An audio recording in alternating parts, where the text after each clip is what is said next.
Hi everyone, my name is Rachel Moses and you are listening to the HP Leader YouTube channel, and I am delighted today to be hosting this live stream event alongside the Physio Matters First Steps team.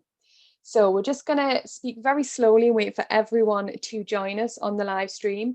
Now we have a couple of ways you can ask questions tonight. You can either DM us on Twitter or post your questions live on either my handle, but preferably the Physio Matters First Steps handle. And you can also make comments as well on the YouTube page itself. Obviously, some of you wanted to raise some anonymous comments and thoughts for discussion, which we've got written down. But again, if you want to just DM us, please do so. That's no problem. This will be recorded and will be able to be viewed again on the YouTube channel if any of you want to look in and out. And we do have a couple of other panel members who we are just awaiting to arrive. They're very important, so they will be coming in throughout this discussion. So I just want to start by getting everyone to introduce themselves. Like I said, my name's Rachel Moses, and we'll start with Beth. Hi everyone, so my name's Beth Sykes. I'm a clinical specialist physio up in Birmingham or down in Birmingham, depending on where you live. And my current clinical role is a clinical specialist for older adults, but outside of my NHS job, I run a social media page called Generation AHP, which hopefully a lot of you know about already. But the whole idea of that is support of students and newly qualified physiotherapists. So I'm really happy to be here. Thank you so much. John. Hi everyone, so I'm John Gates. I'm an MSK physiotherapist currently working with Connect with a passion for education, working with students and new grads, and also background interest in wellbeing. Thanks, John. Chloe. Hi, I'm Chloe. I'm one of the Physio Matters First Steps team. I'm also a new Band 5. I'm working in Cardiff. I've just finished my 4th week. I'm on my first rotation now in community. Thank you. Angie. Hi, I'm Angie Logan. I'm a neurophysio and I'm currently working in physio education, but in January I'm about to start a role as consultant physio in stroke rehabilitation. Thanks, Angie. And Carol? Hi, my name's Carol. I'm another one of the First Steps team. I'm a physio who's been qualified for about a year now, working in the NHS.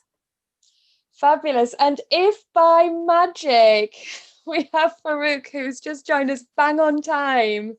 I said we were waiting 2 very important guests to join us, so we're just doing the intro, so you haven't missed a thing.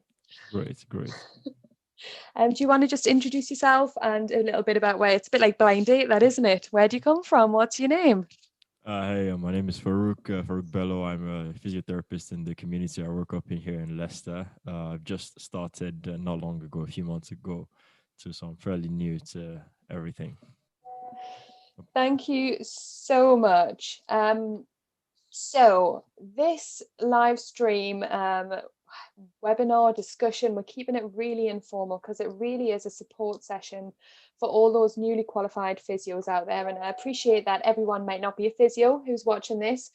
The reason why we originally decided to have it as a physio group was just because we were getting a lot of requests through, both from myself directly. I'm a consultant physiotherapist by background, and the Physio Matters First Steps team as well.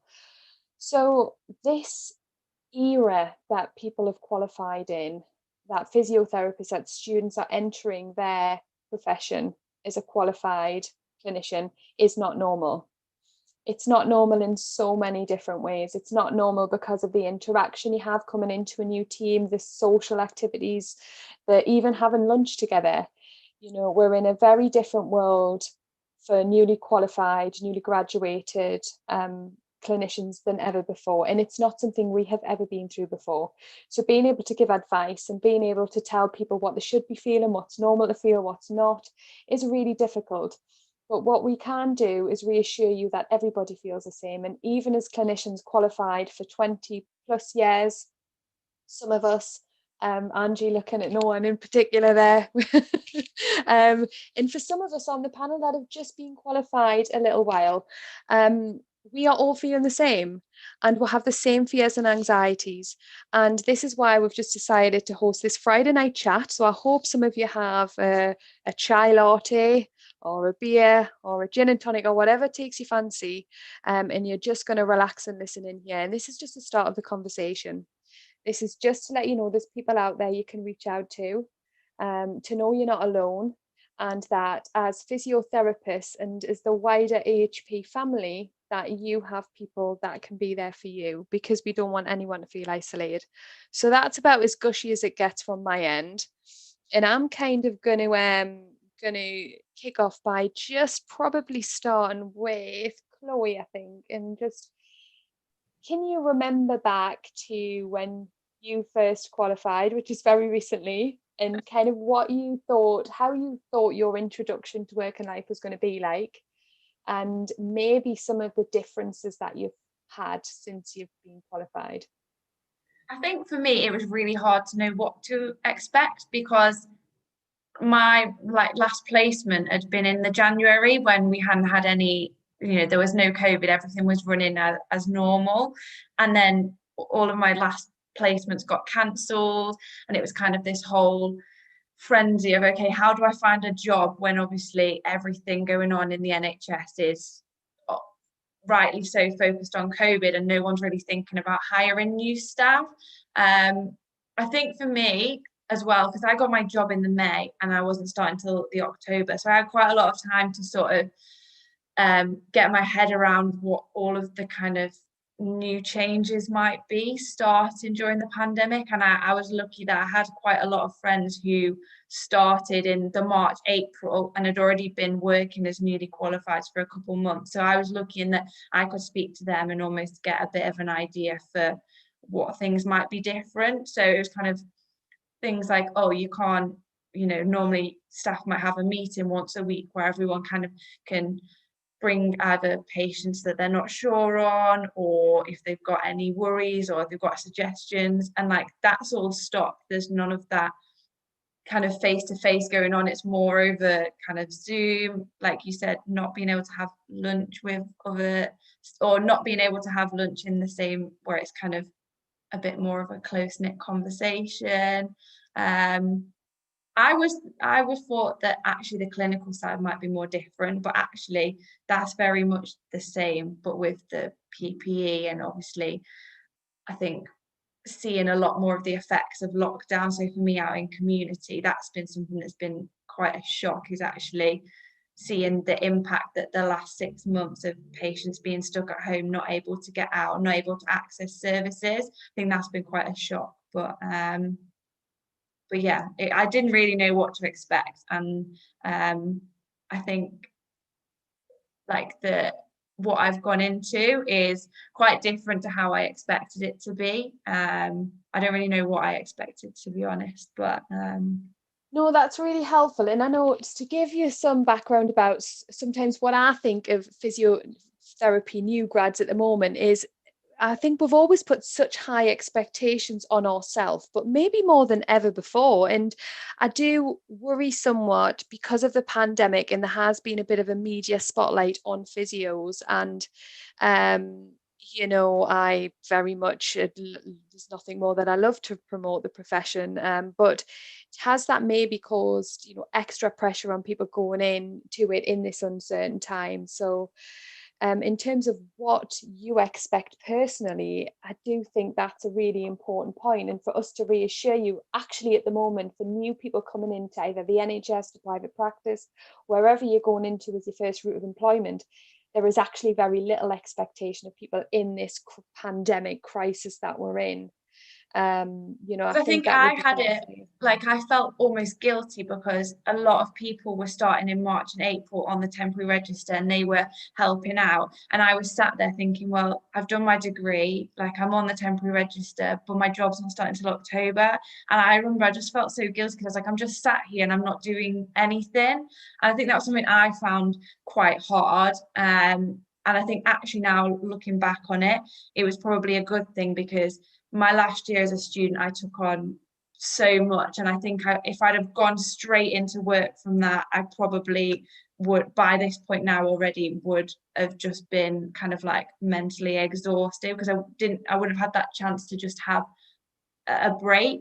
And I think that's something for those who perhaps did have no break from finishing and going straight in, you know, how have they found that they've not had a chance to almost kind of switch off, relax, and kind of breathe after you've finished your degree, take that in, and then start work. No, thank you. Farouk, I'm going to come down to you for any comments or any thoughts from that perspective. I think Chloe said some things that relate to me a lot quite as well, is that you know, when from the way things were prior, when you had placements, the way placements were, and the way I've been in hospitals, different settings, and then to come to a whole completely new thing in the midst of all this, it's kind of I would say, I don't know if say refreshing or different, completely different environment. But I also think that the expectations is, obviously, physiotherapy is one of the courses where you have to be diverse and adapt to an extent, if you know what I mean. You have to take whatever's given to you and make it work as best as you can. And for me, because I had 4 placements prior that were all ward based, and then this first rotation is a community, which is already completely different set of skills. Same core at the core, it's the same similar things, but then that's things that you have to look at in a completely different way, just because of how different being inpatient and community is. And then on top of that, adding the little mix of the different things that are happening now because of COVID, like the different protocols, the different this, not being able to see a team as much as possible in person, which if you can imagine community, you didn't really see them already because you're already moving around a lot.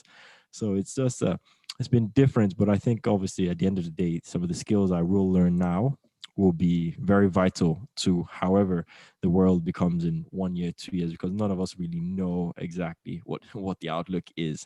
It's one of those very uncertain times. But I think overall, whatever the course or the profession throws at me, you have to figure it out and get it done, because at the end of the day, it's providing a level of care to patients, and you only do the best you can at the end. So that's how I try and take it, and that's the little revelation that I've had over the past few months of starting. That is so important. And do you know, there is no end point at the moment to COVID-19. I've been living COVID for 7 months, and there's no end point, but there will be an end point, and we will get back to a new normal. And we have to ride the storm, like you said, Farouk, and it's looking for those opportunities and having an understanding and knowledge that you can only control what you can control, and it's not trying to think too much outside of that, isn't it, as a newly qualified clinician. And boundaries are really important in that, and you feeling like you have a set of boundaries, but also that you're given a set of boundaries and saying, look, this is what your responsibility is. You are a qualified clinician now, but there might not be those normal responsibilities or boundaries that in a normal time. So I love that perspective, Farouk. And like, you know, if anyone's feeling like they're really struggling to do that, then please reach out. Now, Beth, I'm going to come to you because you have a lot of questions on this, don't you, in terms of what you guys do, Generation HP? Yeah, so I just want to pick up on something Chloe said in terms of this feeling of guilt. So I've been qualified 11 years, and I genuinely don't think I've heard the word sorry more than I have in the past 6 months. So people who are going off isolating, you know, it's, oh, sorry, you know, oh, I feel guilty for not being here for 2 weeks. I'm sorry I went out with that friend. I'm sorry I went around to that person's house. I think we're trying to do our best in terms of looking after ourselves, but I think there's always this guilt that everybody carries around where we could potentially be doing more to support each other. I know that I certainly get home most nights after work and I feel guilty that I haven't done something or spoken to someone, but I have to remind myself that I've probably supported 10 people really well, and there might just be one that I didn't quite get to. So I think, you know, I have to apply that to myself and be kind to myself rather than always try and get everything done, which is really difficult, as I'm sure Rachel, you know. So yeah, me at Generation HP, I get a lot of messages on Instagram about people finding new placements difficult, new rotations difficult, and starting work being really difficult. And I think it's really easy to, like you say, lose concept of what the expectation is of you when you first start. I certainly don't know anybody who's being performance managed, being told that they're not doing a good enough job. Every piece of effort that goes into seeing every single one of your patients is very, very well received.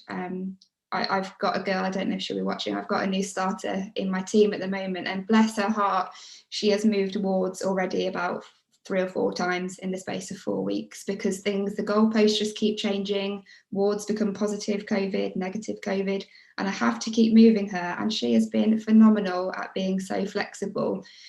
But saying that, if she turned around and said to me, actually, please don't move me next week, I don't think I could cope with it, it would change my attitude from, oh, I can't wait to go to work, to, oh my God, I'm going to have to get used to a whole new group of patients.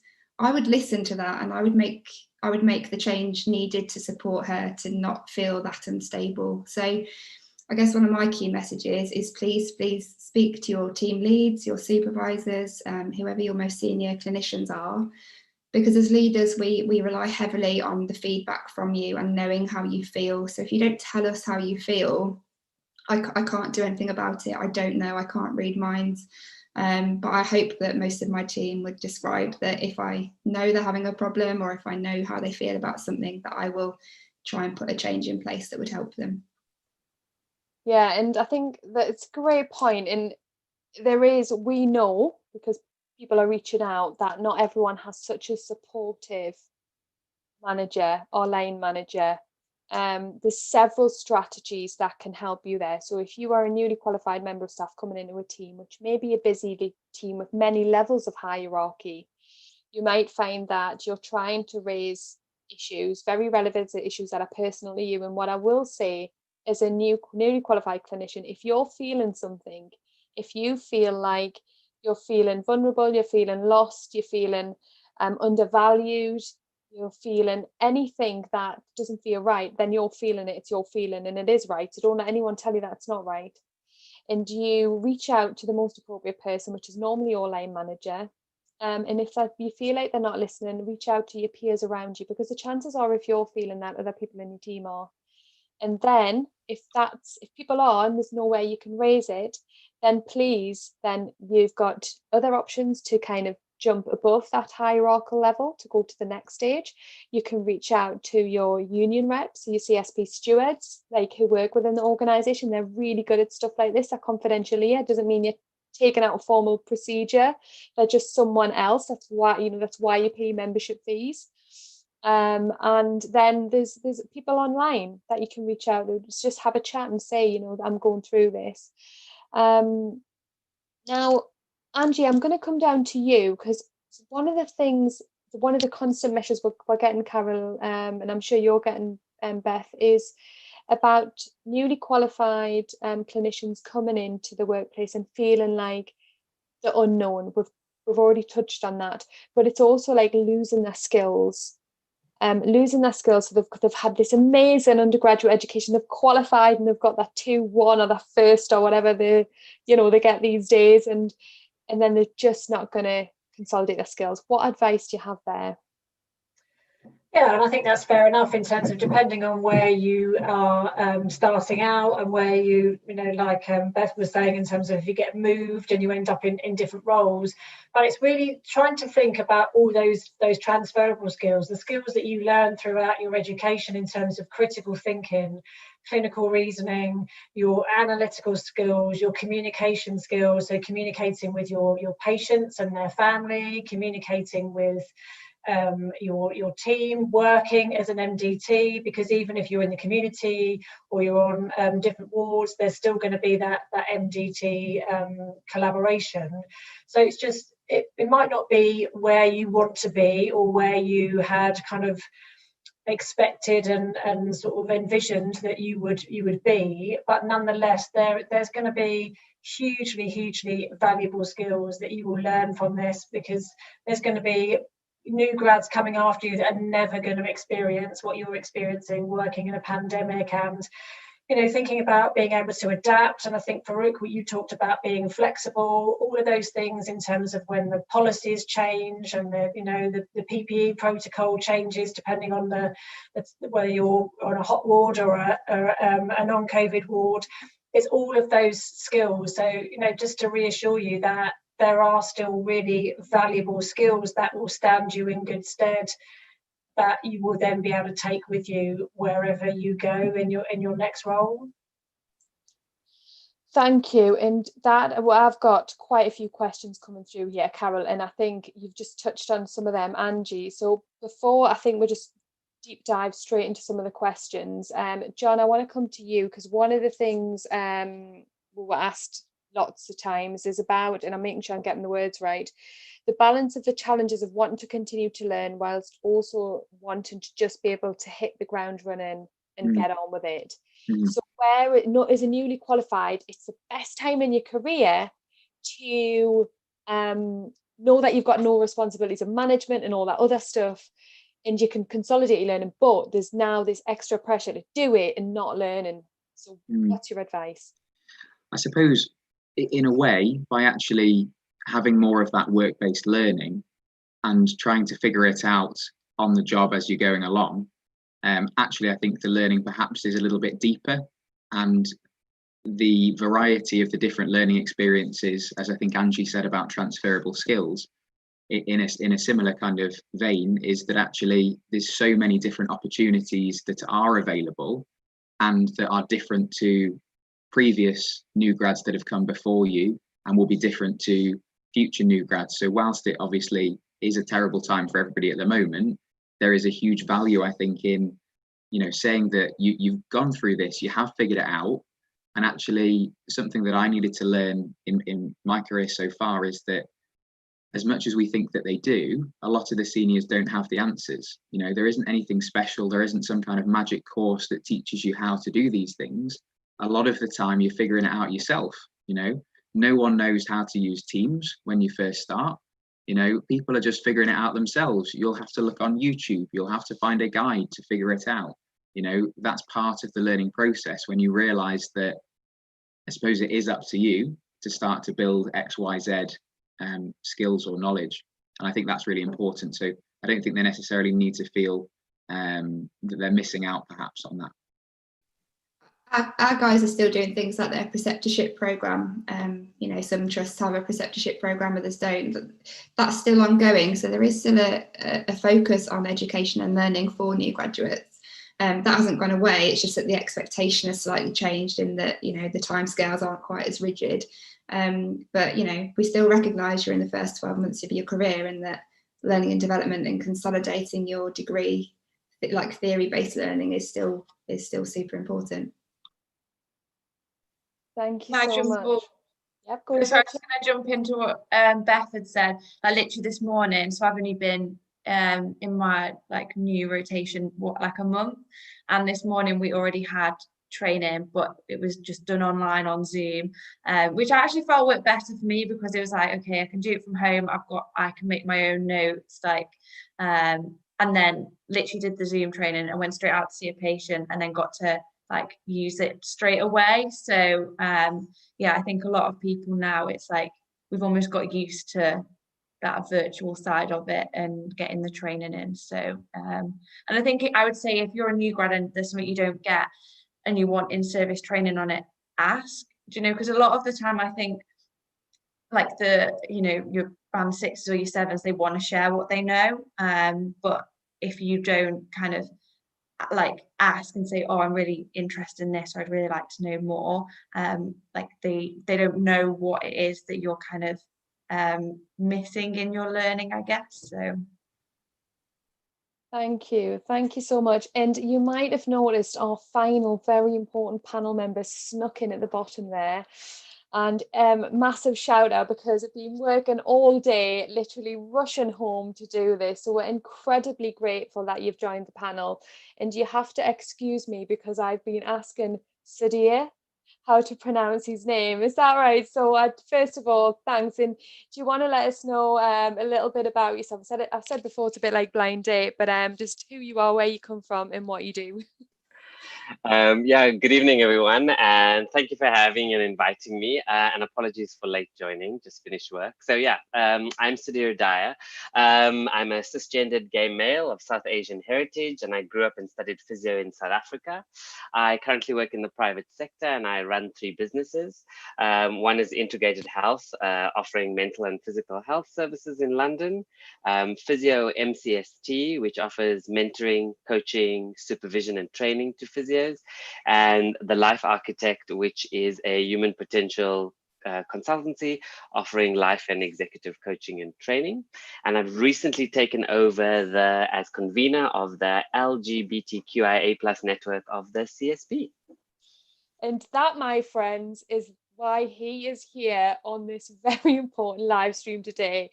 So there is multiple strings to this man's bow, and so thank you so much. Because as well, what I was saying at the beginning is that everyone on this panel is more than happy to be reached out to from anyone if they're having any challenges. I want to, just check in. So thanks so much. Now, Sudhir, I think I want to come to you next, just because what I really wanted to get in there before we went into the live questions was about the importance of networks and networking. And especially for people of minority backgrounds, or who, for example, you chair you convene LGBTQI+ network, whether you're part of a community or whether you just need to find your tribe. And that's the words I've stolen from my good friend Geeta, in terms of finding your people who you are comfortable with in that inclusive space as a newly qualified physio, and how many opportunities are out there. So do you want to talk to us a little bit about why that's important, or your experience, or what advice you have for people? Yeah, I think network generally is a good thing. And I think when it comes to things around diversity, equality, and inclusivity, it's even more important because they've historically previously maybe not been so recognized, and that can lead people to feel isolated, alone, unsupported, and potentially it's interesting, adopting this professional persona that potentially might not be their authentic selves, which is quite interesting in the physio profession. So I often talk about the 3 Ps. I talk about the person, the professional, and the profession. And I'm always curious and interested in the person, and because it's ultimately a person treating a person in the clinical setting. And so I think it's really important that you connect with people that you feel safe, supported, up to date with events that are pertinent and relative to you. And in my journey, I never saw the CSP as a place for that. It's so odd. I never thought of my professional body as a place to go explore all these things. And I think the Black Lives Matter movement has shifted social awareness and perception. And I think it's really great that these networks are there, and they should be tapped into by people. Thank you. So that the importance of that, again, is knowing there is somewhere else you can go to get support if you feel like you're either not getting it at work, or feel a little bit disengaged with your profession at the moment, because again, that's one of the strong themes that are coming through. Now, I've had a DM to someone who wanted to remain anonymous, in reference to the burnout. So the burnout is very real for us new grads. I've changed rotation specialty 3 times already when it should have only been once. It's really difficult, constantly feeling like I'm getting to grips with new surroundings, never feeling like I know what I'm doing, and constantly feeling like a student on placement, even though I'm qualified. I think the tone as well of the message is just that, is that recognised for the new grads? We all talk about burnout and well-being, but is there recognition that our new grads are, even though they're newly qualified, feeling that?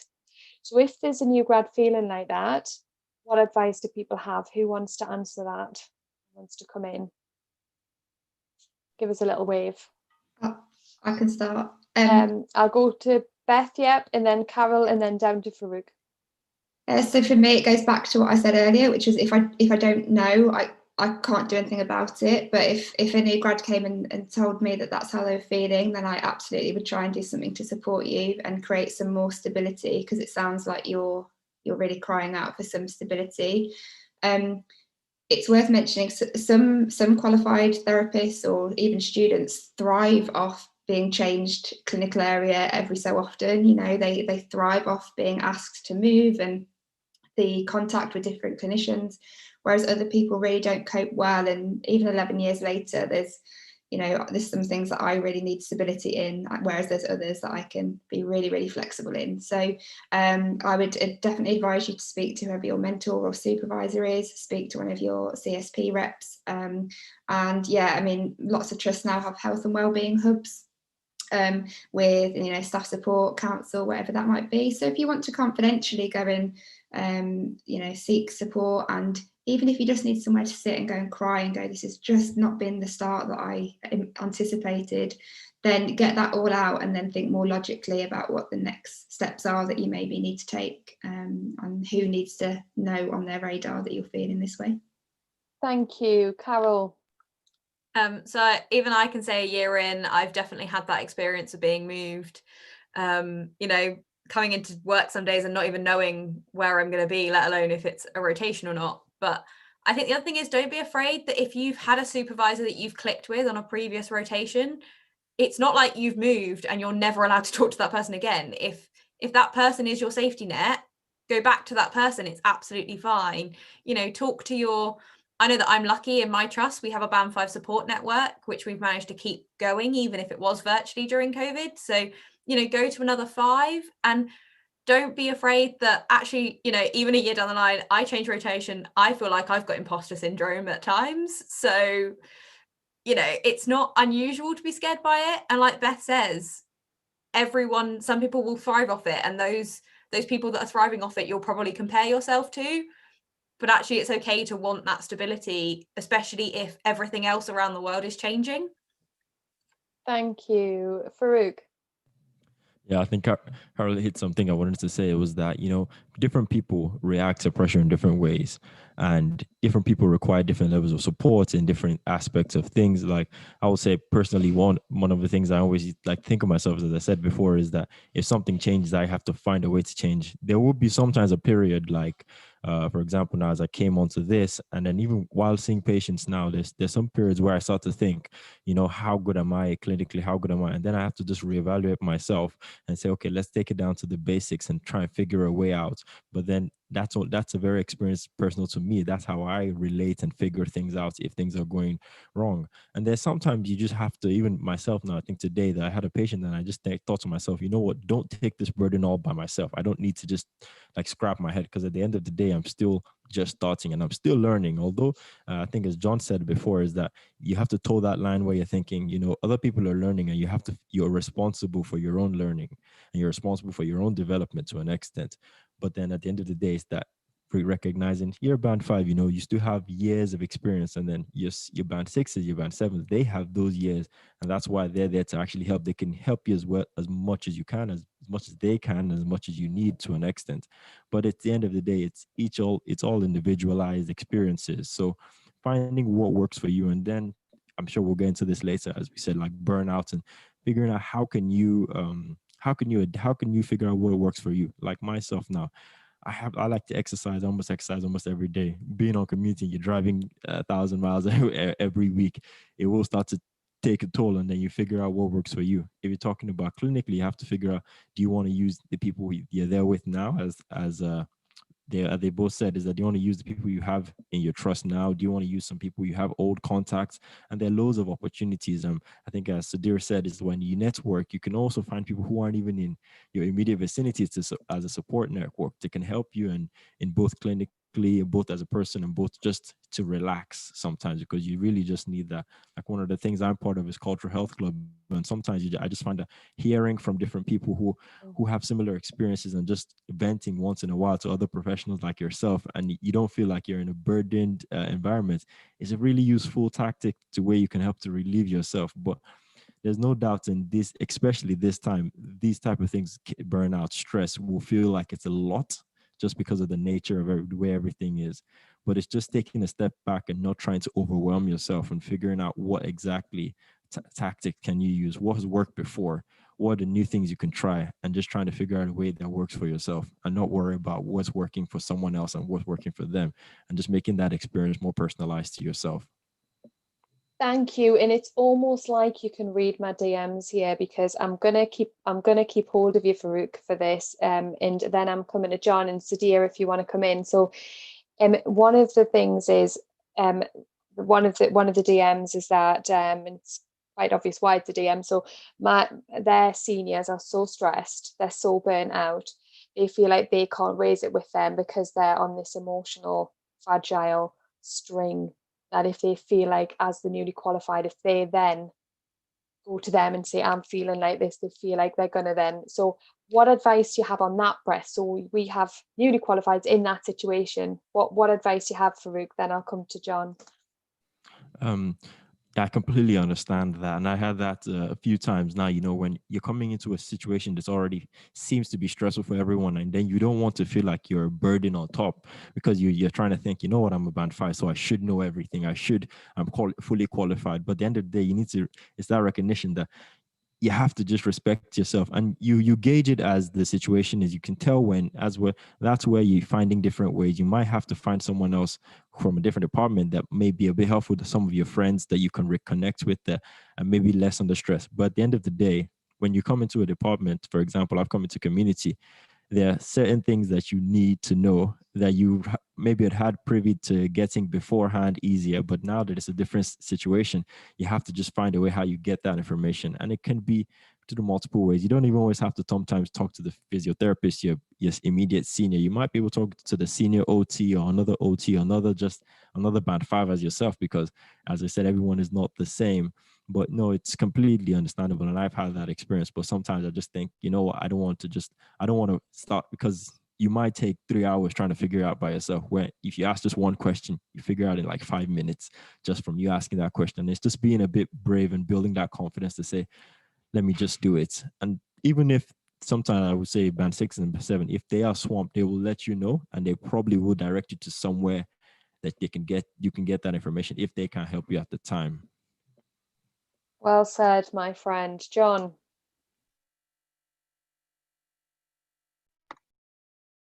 So absolutely. So just to build on what Farouk said there, I agree with a lot of what you said there, buddy. And one of the key things was, in the same way to how one might respond to a clinical query, if somebody knows that clinician is running 45 minutes late, and they've also got 6 sets of notes to do, you might perhaps approach a different clinician. And I think that it's very important at the moment that senior members of staff are also not immune to the stresses of COVID.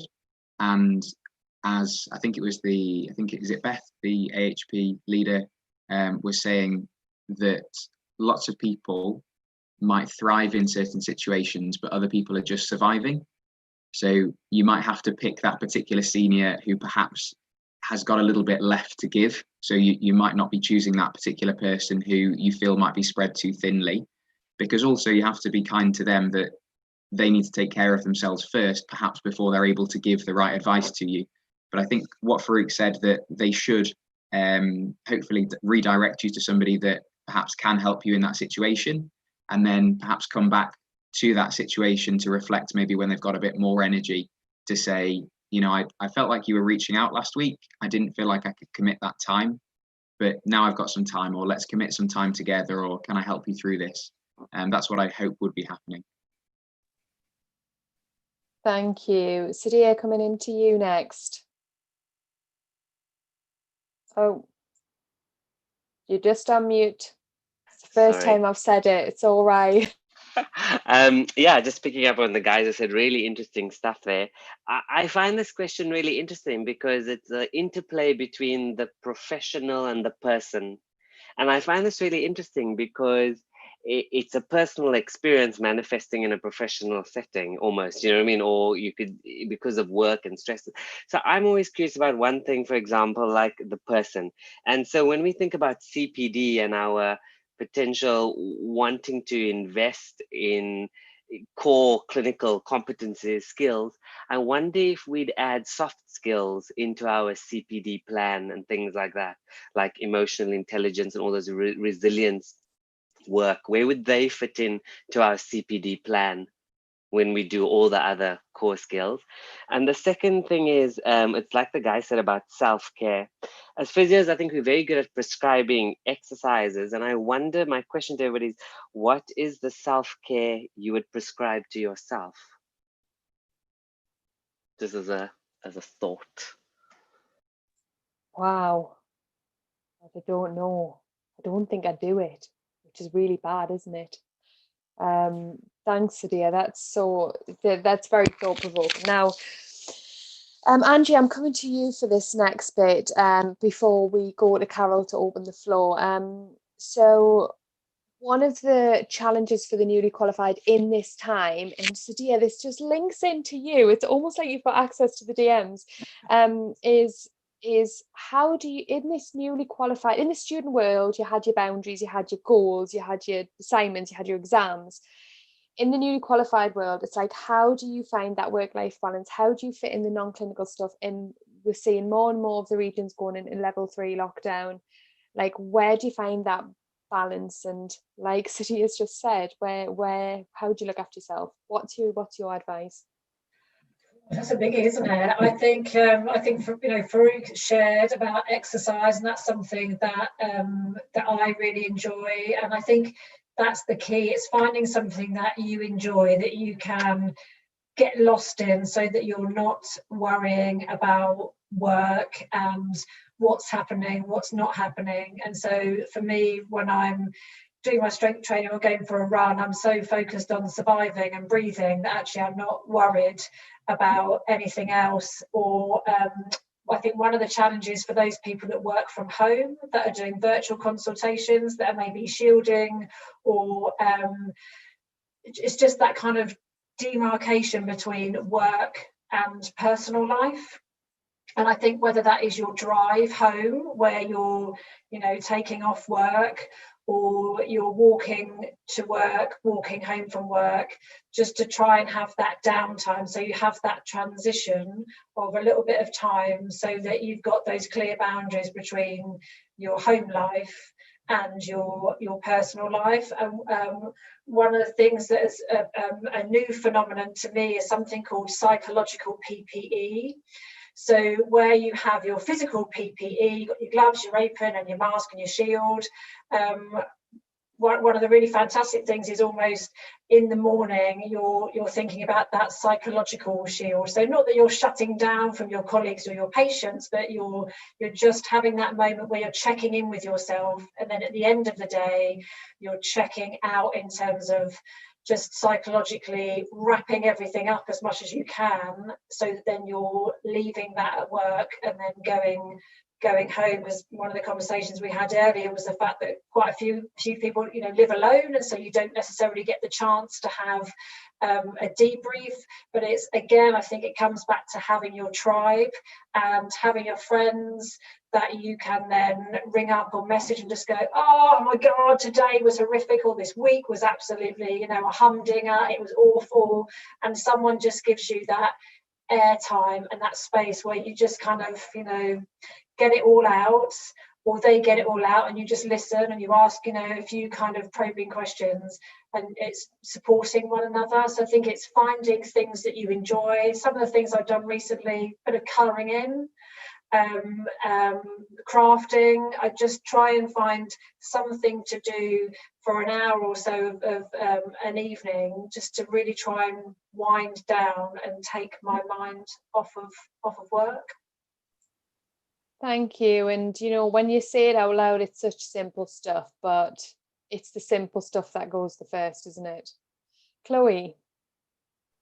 Yeah, I just had a quick question following on from what Sadir and Angie said, and it was kind of if any tips on how, as a new grad, do you manage expectations? And I think expectations both that you put on yourself of what you should be achieving clinically, what you should be doing, but also your expectations of how you should be kind of coping almost. I don't know, like for me, I feel like I tell myself, well, I'm brand new to this. I've had 6 months, at home, like I shouldn't be tired, kind of, I should have it all together. Like I'm fresh faced here.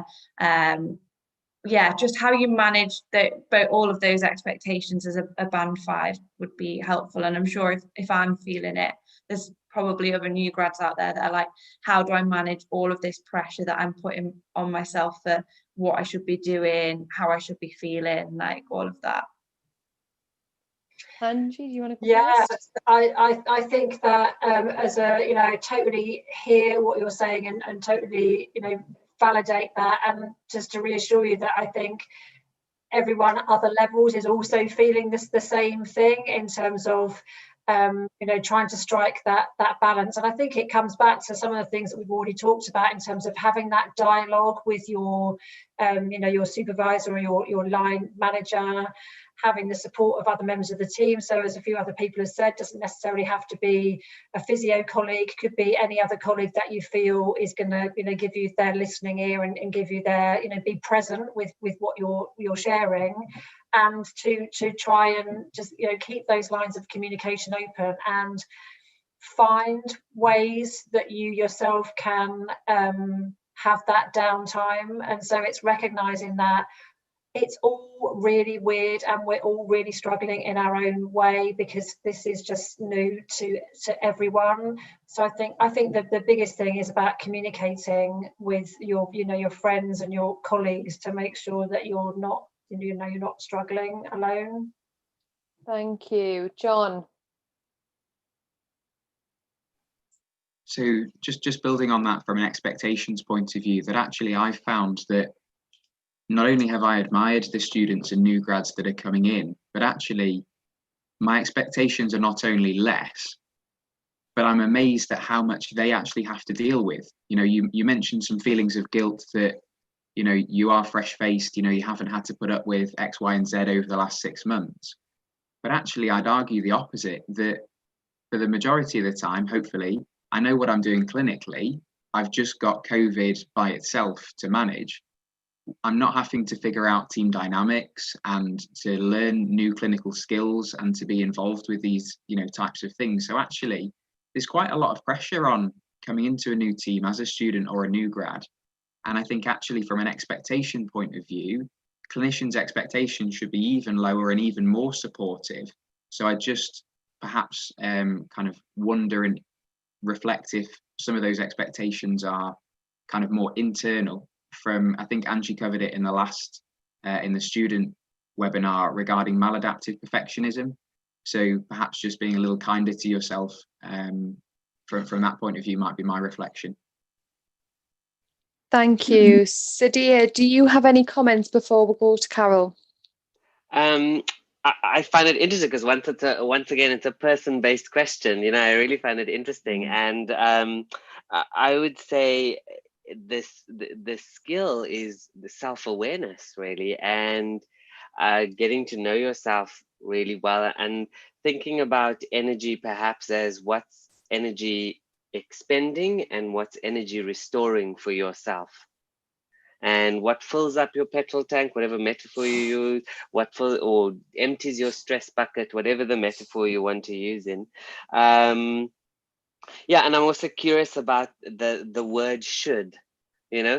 Who says we should, and where does that come from? Because is it a professional thing? Is it a self thing? Is it being explicitly stated as an objective, or is it just something we've absorbed from the ether? That's like, I should be like this from somewhere. So just maybe exploring some of the assumptions gently, because who says I should be like this, do this, behave like that?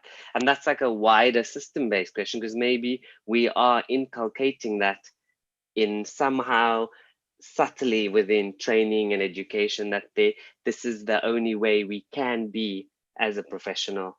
Perhaps. There's no perhaps about it. We definitely do that in physiotherapy. I can tell you that right now. We do that. We stereotype and we have behaviors. It's what people look like.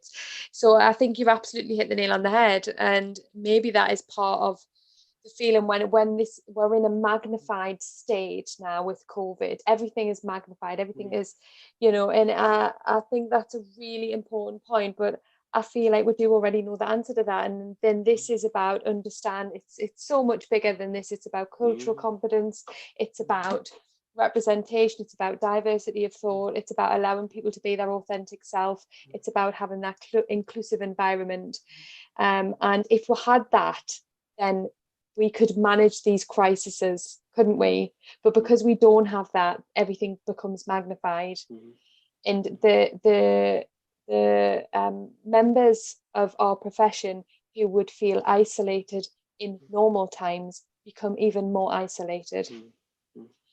So yes, oh my God, I could talk to this whole panel for like hours. So Carol, can we come to some of the important questions now? And with these questions, if anyone would like to answer, just please like give a wave or just come in. The floor is yours. So a question that keeps sort of coming up privately as well as on YouTube is the fact that with people's de-skilling, or the fear of de-skilling, they feel like they very much have imposter syndrome. And what's any of our advice for dealing with it? Who would like to come in with that, with imposter syndrome? And Farouk? I'll answer this question in a weird way, but with two different things, in a sense of, one is just answering imposter syndrome in itself. Now, imposter syndrome is something that a lot of people will face in different ways throughout their lives. I think one way I faced it almost was when I started my podcast, which is Rook's Health Podcast. You know, at the end of the day, I felt like I was really nobody and X, Y, and Z. And then who do I think I am, starting this type of thing, trying to talk to different people and start a whole podcast? And for a while, I was struggling with myself to think, can I just do it? And then I just decided, you know what, I don't really care. I'm just going to do it and figure it out. And obviously the first few episodes, X, Y, and Z, were a bit dodgy, or they were just different because you're still finding your ground. But it was coming to terms with myself that it doesn't have to be perfect off the bat. It doesn't have to be the best thing you can ever do, because it's something that has to take time and learn. And sometimes with imposter syndrome, you just have to look at it and say, you know what, I don't want to swear anything, but get it over with and try and overcome that hump. And in the terms of with clinical setting, it's very much real. And I've experienced it when you're thinking, you know, you don't really feel like you know a lot. For me, the last time I was clinical before I started working here was last year, probably December, my last placement. And then I went back into uni. So you can imagine it's a long amount of time just going through. And when I came back, when I was thinking about things that you weren't thinking it the same way, just because you're not that fresh as you were before, but it's completely normal. And then I came to terms with myself, and it's also because I have a very good team to support me. They just said, you know what, everything will come in time. So you don't need to put any pressure on yourself and try and think, you know what, crap, if I don't know it now, I should know this. I should know this. As I think Sadir said, is should. Who says you should? Who says you must? Who gives you that barrier and force that you have to overcome? Now you're putting these stresses and pressures are being put on ourselves. And if you can just ask yourself, you know what, you don't need to force yourself to do everything now, that it will come in time. And that's something I think I'm at a comfortable place now where I think, you know what, even if I don't know something, because I'm learning something every day. Today, I'll just give it a quick example. I sent a patient for an x-ray because I was worried. I thought it was a fracture or something happening with the hip. And then the x-ray came back, he had necrosis, osteonecrosis. And both ways, I felt that, you know, I used my skill, and that's something now I know what osteonecrosis is in the vascular and what you do when someone has it. And I'll take that going forward now throughout the rest of my career. And when I see something like that again, I'm able to recognize it a lot quicker. Now, I didn't recognize it immediately when I saw it with a patient. I waited one session because I was thinking, oh, maybe I just keep doing my physio thing. But then I thought to myself again, let me try something new. And it came out as a positive learning outcome. Probably reflect on that for in case the CSP audit me or HBC audit me. But it's those type of little things that you can build upon. And once you get to that place, it makes the next process and the whole experience of being a physiotherapist a lot easier for yourself. Thanks, Farouk. And I've been qualified 20 years and there's loads that I don't know. Every day is a school day for me, I'm telling you. Beth, coming down to you. Oh, absolutely agree. 11 years in, and that expert curve just gets steeper, doesn't it? You realise how much more there is to go, and you can go in so many different directions. I think that for me, the bit about imposter syndrome is remembering that we're in a caring profession and how much of an impact we have on patients' lives. So forget the I should have done that, I should have done that, I should have done these objectives by now, I should have, delivered an in-service training. If you're having the impact that you've started this profession intending to have with patients, then you're not an imposter. You are here making a difference. And if you can just keep that like close to your heart and remember that, I did spend an hour with that patient and I didn't get to the other 3 on my list, but I'm not an imposter. I was here doing the caring role, doing the physiotherapy profession and making a huge difference to that patient, then, you absolutely deserve to be here. And you all do. You all work so hard. By the time you come out of university, you have already grafted so hard. And don't let all that overwhelm you. That's your foundation. And I often say that your first year in work is actually the 4th year of your degree. It's just in a workplace setting rather than in a university-based setting. Oh, I love that. I'm going to coin that. I love that. Thanks, Beth. In Scotland, it is 4 years, but yeah, 5th year then. But I've been qualified 11 years, but I'm still learning. So this is just my whatever year of uni, really. Thanks, Beth. So, Dia, did you want to come in there? Yep. And then Cara will come to the next question. Yeah, I love what everybody's saying.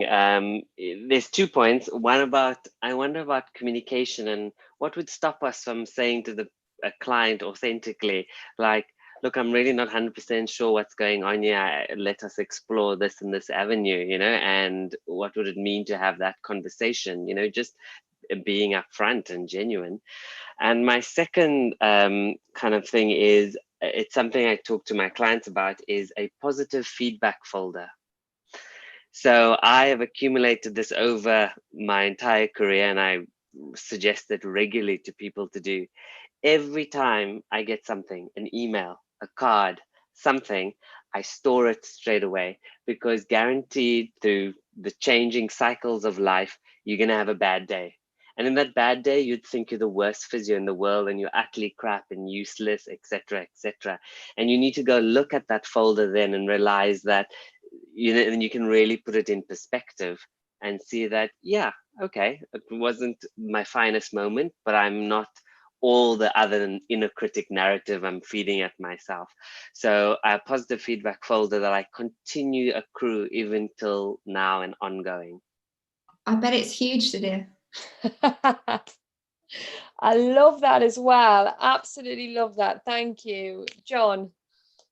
I just wanted to say on the back of that with Sadir, is that whenever I'd had a bad day at work, I would actually go and find the friends and family feedback and try and feed through it to find some positive things. And actually at the end of the day, it is a really nice pick-me-up. So I would massively agree. And it's nice to look back from a digital version or a paper copy version, and even share it, amongst your team. It is something that's nice to have as yourself, but promoting a positive culture where, not just everything's day text, and there's actually a positive culture from learning from success and learning from positivity. I think that I was having a conversation last week that positivity breeds positivity, and the inverse is true. If somebody comes in and they're really bouncing around and they're positive and they're smiling, it rubs off. It's contagious. It's as contagious as COVID.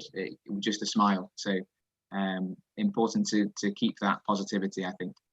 Absolutely. And I think it's credit when it's due. So what's really important, like Sadir has just said, in terms of storing the feedback, it's giving the feedback. So is that newly qualified?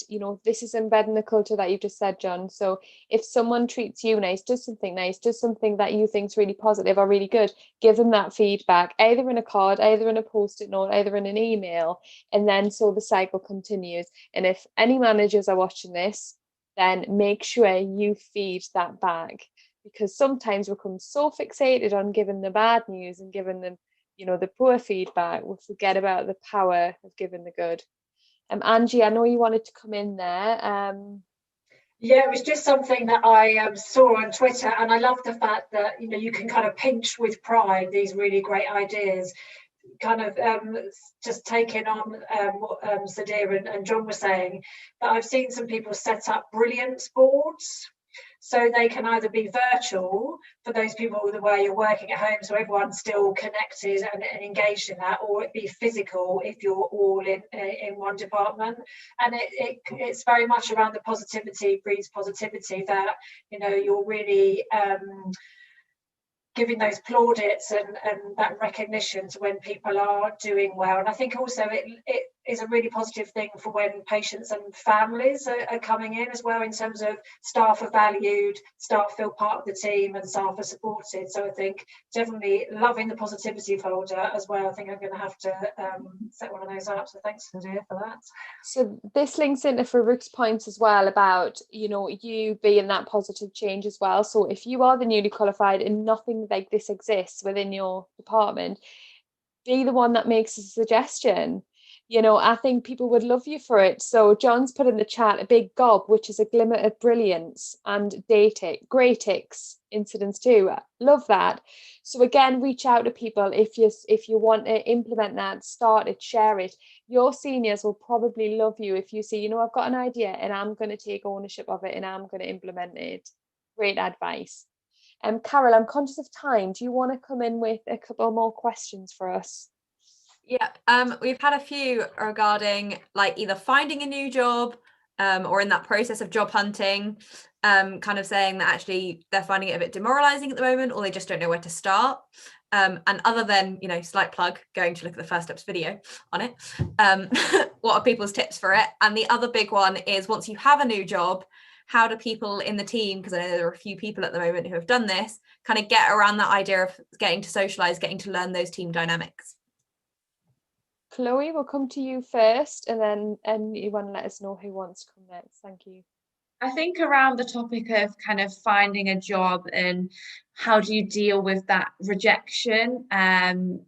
So like for me before, I was quite lucky that I got a job early, but I had those rejections beforehand. So I can definitely empathize with how people are feeling. And I think when you've gone through all the hard work of uni, because, you know, it is tough doing a physio degree, you know, that in itself is hard work. And then when you think, right, okay, I've achieved that, and you go to apply for jobs and you just keep getting the, oh, you know, we liked you, but you just weren't good enough, or you were just missing this. And, you know, it chips away at your confidence a little bit. But I think what I would say to people is try not to see it as a negative.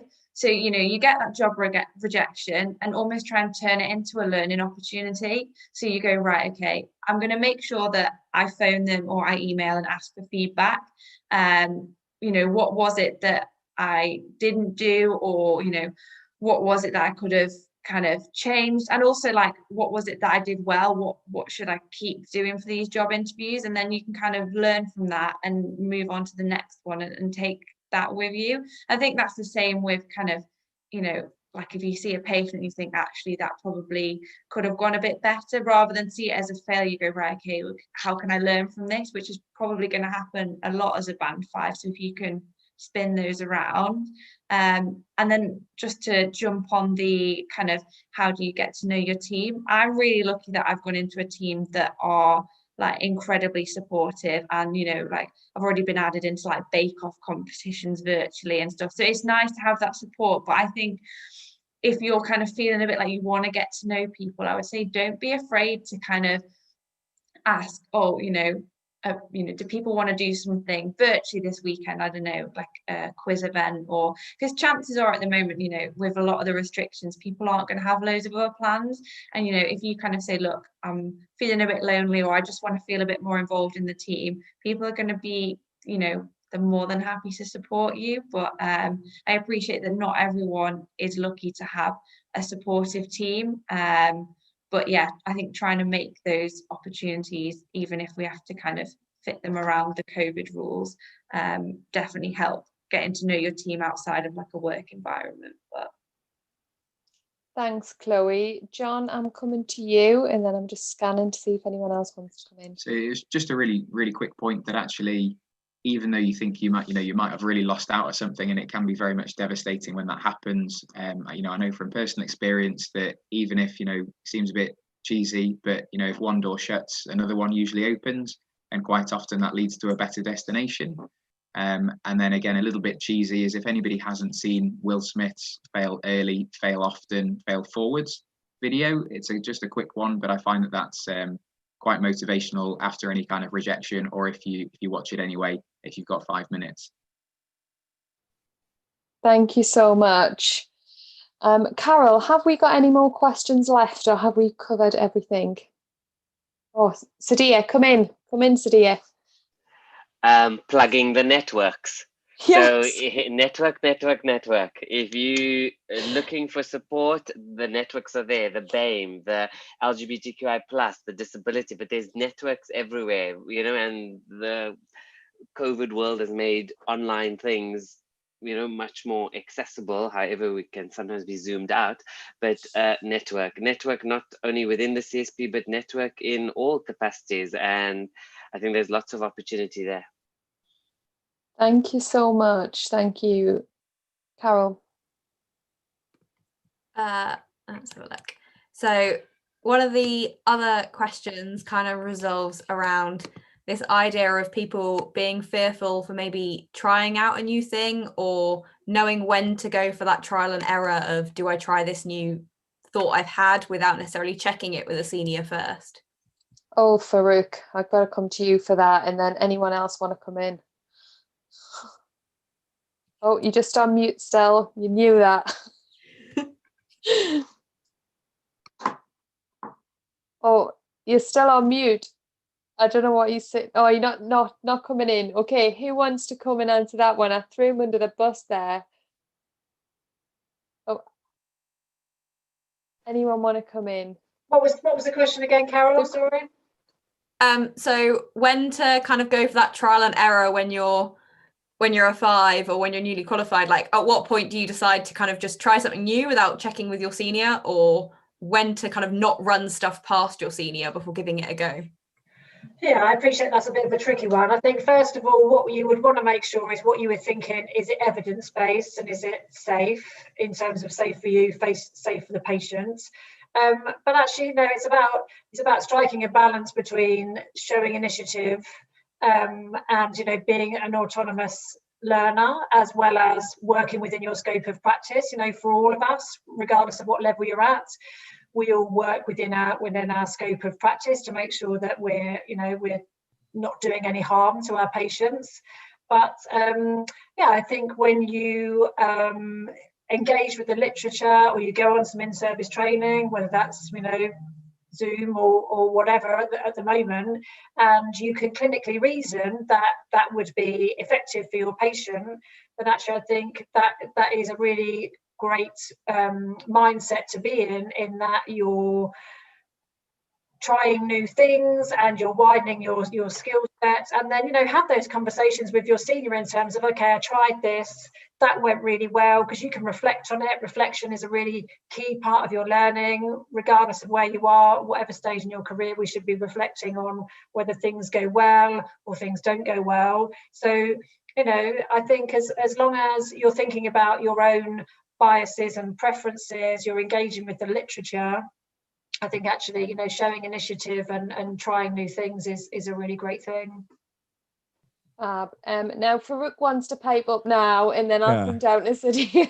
I'll make mine quick. My mic was just a bit acting funny. And one way I always put it is, one thing I always think about is when you start thinking, when do you need to always ask permission as a qualified, or when do you need to do something, is, I think John said also, are you safe and is it evidence-based? And that's always a good place to start. And then the big question then becomes, can you clinically reason what you're about to do? Can you justify what you're about to do?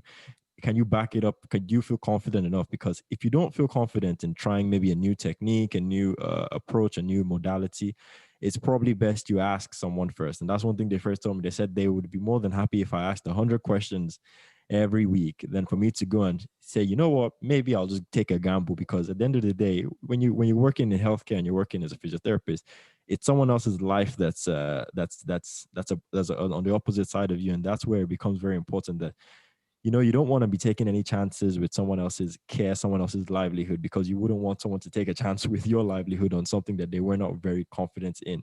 So it's always, you just have to reason it. Can I justify it? And if someone asks me a question about it, do I feel comfortable and do I feel happy with what I've done? And I think you can go from there. If not, you're probably safer to just go and ask someone who knows a bit more than you. Thank you. Love that. Sadia. Yeah, I completely agree with Angie and Farouk about safety. When I teach acupuncture, I tell the students, if you don't know, don't go. Yeah, but I also want to just shift it a little bit onto the personal level. Sorry, that seems to be a theme. Yeah, about coming back to self-awareness and understanding this question of, should I do it? I have this model, the critical triangle, and is it the critical inner critic that's telling you to play safe, or is it a realistic thinker? So these are the voices within you, and then there's intuition in the three aspects of the triangle, and understanding which voice is speaking in that moment. Because some people may be very clinically reasoned and safe to do it, but they've got I'm not good enough, I need to be perfect, I'm whatever narrative it is that's blocking them potentially what might be a very brilliant, innovative idea. And so just trying to find what is the voice in you that's saying this question. Oh, goodness me, it's very deep. Well, I'll have to go away and think about that. So Beth, coming into you. Yeah, so the way I think about it is, if you work in a team and you've got an idea to treat a patient in a certain way, if you haven't seen anybody else in the team do it, it's for one of two reasons. It's either because it's an innovation and you've thought of something that nobody else has, or it's because there's a contraindication and that's why nobody else does it. So try and work out in your mind, could this be done? It's just that it isn't done here, it isn't done in this team, I've seen it done elsewhere and I could bring it to this team. Or is it that you think there's maybe reasons and safety things and the evidence base doesn't support it, that's why nobody does it and that's why you've not seen anybody do it? I'm going to add something else to that, Beth. Is that because there are biases and self-beliefs within the team that maybe there is evidence base to support it, which is not uncommon, but actually this is what we do here, this is what we've always done. So I completely agree, but that would be another perspective in terms of, there's quite a lot of clinicians who do things just because that's what they've always done. So that would just be a different lens, just to kind of. But then that means in that team, in that setting, it's an innovation. I don't mean you found a completely new angle of physio. I just mean in that team, it's innovative for that team at that time. Yeah, absolutely. But that might be perceived as a challenge as well, because you are coming along and challenging the status quo, which, actually, absolutely, we shouldn't shy away from. Yeah, I'm definitely agreeing with you, Beth. Yeah. And it's just that old chestnut, we've always done it like that. And this is when the culture, we've talked about the culture within teams. And unfortunately, I've done a webinar today for university, and it was when you qualify, every organisation in the NHS is different. And that's a problem with trying to teach people values as an undergraduate, because you'll get your own intrinsic values, but then you'll join an organisation whose values might not be the same as yours. The values are wrong. The values are non-conductive of an inclusive environment. And over the years, you will find and you will know the organisations you want to work in. There's a reason why I'm a weekend wife, and there's a reason why I work away from home, because I need to be in organisations I know I can not only be my authentic self, but I can achieve my potential within those organisations. So I think there's a real power in what everyone's just said there, and some real positive things. I think there's just one thing we haven't touched on, Carol, is the if I'm right, it's about on calls. Yeah. So completely get what you say as well, Rachel, about like kind of learn every experience will teach you where you do and don't want to work.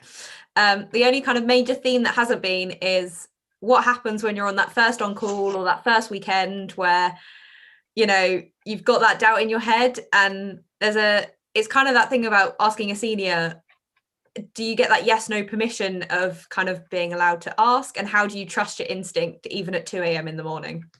So I probably think I need to answer that one. No, now there's a bottom line here for me, and it's probably too much to go into detail. I'm conscious of time. the bottom line for your first night on call or your first weekend working is you should never ever be alone. Okay, you should, if you're ever alone, you pick the phone up and you say, can I have a chat with you? And you say, Rachel Moses said I should not do my first night on call alone, and I should not do my first weekend on call, because that's wrong. You should have a support mechanism, you should have a buddy, you should feel confident and competent. You will not be fully, as Farouk said, know every single thing that comes in that door. No one should expect you to do that. This is learning, okay? And that's the bottom line here. It's going to be nervous, you're going to be anxious, everyone is. Up until I'd been doing them 5 years, you know, I used to check the phone 5 times, it was on the highest volume. Now I go in the bath, I leave the phone downstairs. Like, if you know, you're like, oh, you forget you're on call, which is really bad for a manager to say, but you know, these things happen, and it's because you're more comfortable. But you won't be like that for the first 5 years. And you know what it is, some of these MSK physios that had to do on calls for like the 5 years, they were never comfortable. So please do not feel anxious. That is the least thing you should be feeling anxious about. There's also other people on site, isn't there, Rachel? Just because you've not got, you know, a physio senior around, there's like very senior nurses around, there's critical care outreach nurses, there's people that are trained in tracheostomy care, you know, there's other people in the hospital at night and at a weekend that you can buddy up with for support or call for a second opinion. So don't do it alone. Yeah. Definitely. So I'm very conscious, I always like the panel to have the last word, and I'm just going to quickly go around everyone to finish up about anything they want to finish on. So it can be a positive point, it can be yet another brilliant suggestion or idea, and I'm just going to go around people how I see it and finish with Carol from Physio Matters First Steps. So Chloe, coming to you. I think I just want to say thank you to everyone on the panel, because I think you've all shared such kind of a diverse range of experiences and tips that you've all had either in, you know, over varying amounts of time of career. And I think I'm definitely sat here feeling a little bit more kind of inspired for how I want to approach the first few months as a new grad. And I'm already thinking of things that I want to start doing on Monday to try and sort of ease some of the pressures that I know I put on myself. And so, yeah, thank you guys for kind of sharing all of those. And yeah. Thank you, Chloe. Angie. Yeah, I would agree. I hope that if nothing else, we've reassured people by knowing that you're not alone in your kind of, you know, your feelings and your anxieties. I think my take-home message would be to be looking at some self-care strategies for you. This is a marathon, not a sprint. And as Rachel said, and we're all really hoping that there is going to be an end to this, but we don't quite know when that's going to be, and it's not likely to be this side of the winter. So it's just making sure that you do communicate with your peers and find your tribe, but do look at implementing some self-care strategies. And I think, as to echo what Rachel said, that we're all on Twitter and we've been tagged in, so if you need to reach out, don't suffer. We can, if we can't help you, then we'll be able to direct you to someone who can. Thank you, Angie. Beth. I think generally coronavirus has just taught me that the world keeps turning, and some really good things are going to come out of this.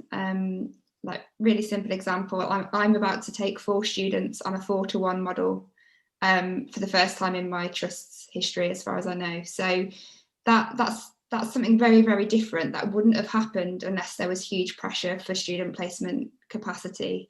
But the fact that I can offer that, and I've decided to take a step back and prioritise student and new graduate learning, I think, you know, a lot of these changes in coronavirus will change how you learn, how you're educated, how you have access to professionals like us, you know, evenings, weekends, webinars, when actually probably 2 years ago you didn't. So yeah, I think there's some great things that are going to come out of what has actually been a disaster. Thank you, Beth. Farouk.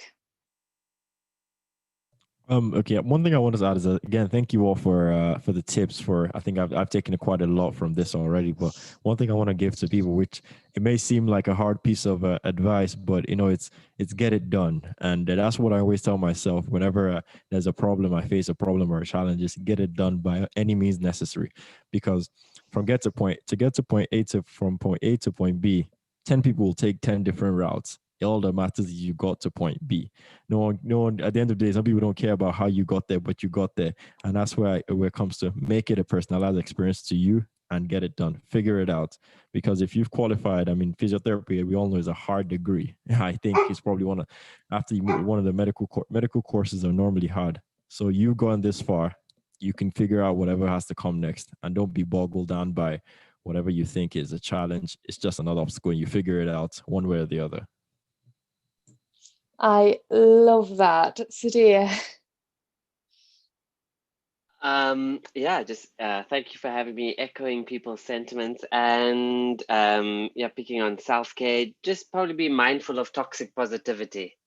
You know, that sometimes things are crap and we don't have to diminish, minimize, or excuse or rationalize those feelings. We also sometimes need to feel them and have them and own them, and know that it's okay to share it and there's support for it, rather than just too quickly reframing it and spinning it and not allowing us time to process, because sometimes things are tough. Thank you. Thank you. I think we'll all need sessions with you, honestly, like the life coach. John. So again, so thank you for kind of letting me be involved with this, but it's actually felt like a bit of a reverse mentoring session. I think that I'm not sure I might have got more out of it than some of the new grads. And I think it's been interesting to see it from the other side as well. So being somebody who supports students and new grads, well-being something that I'm aware of, but perhaps it's given a bit more of an insight, especially with some of those anonymous posts. So thank you for reaching out, but it's given perhaps an idea of things that maybe people aren't saying, and also some different viewpoints. Totally take on board the toxic positivity and think that it is important to have those times to vent and accept that. So thank you for that, Sadia, as well. Absolutely. And you know, John, that links back to the very introduction, isn't it, about how we all are sharing the same anxieties and fears really deep down. So Carol. I guess I want to finish with, firstly, thanks to everyone for kind of joining our panel and for reaching out to First Steps. I guess from Farouk, Chloe and me, as part of the First Steps team, we got involved in the project ourselves because we wanted to give people a safe space to talk. And don't stop searching for your safe space, because it's the thing that will really, really help you, no matter how far down the line you are in your career or what new challenge comes your way. And on that note, I'm going to say thanks very much, everyone. Please reach out, please leave comments.